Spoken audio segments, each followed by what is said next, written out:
Mayong hapon. Hanap makuhaon diri kanang hinog na siya kaayo katong kuan. Ako ang kuan sa pasagdahan sa siya. Oy. Ala, hinog na kayo siya tawa. Oh, diba? Has in hinog na kaayo siya. Yan na po nagsunod nga hinog. Diba?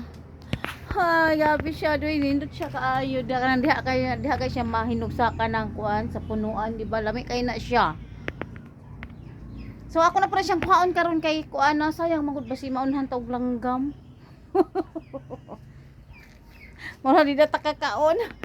Ay, mapo kaayo siya bitaw yung hinog kaayo. Tapos gyud siya katon dito. Dito. Nana po to siya mga hinog katong na dito Taka dito. Nanapunta siya mga hinog pero di pa na ko anon kuhaon. Kanina man gyud siya kay murag pula na kaayo siya, pula. Diba? As in. Ay, bitaw man ka people, oy salamat kaayo kay akong kuhaon ha. So maabot pa na ako, di maabot. Dili ko kawot Gamay na lang kulang. Awa. Ay, di ba ko? Ay sa kuha tag bangko kay para kuan.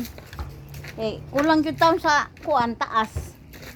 Actually mubo ra gyud kay siya mga ka-people Mubo lang gyud siya pero kuan lang gyud kulang lang gyud gamay. So magbutong tag bangko.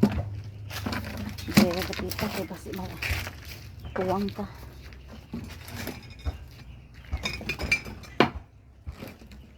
Wap, kamunit pa ta diri kay matuwang ta. Diyan na, makuha na. Kuha na nato.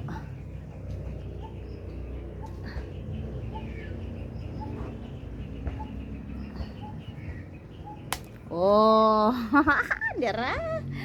Kuha na kayo siya, oy. Lah.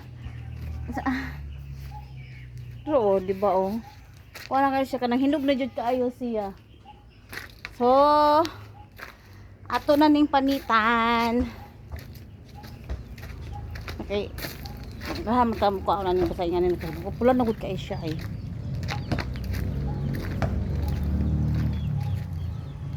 Oh, ready na. Gabi inita init kay nga panahon ba wala nang init pero ang kuan sa iyang kuan wala mo guy hangin nakapasok Iga nga bago ko naligo.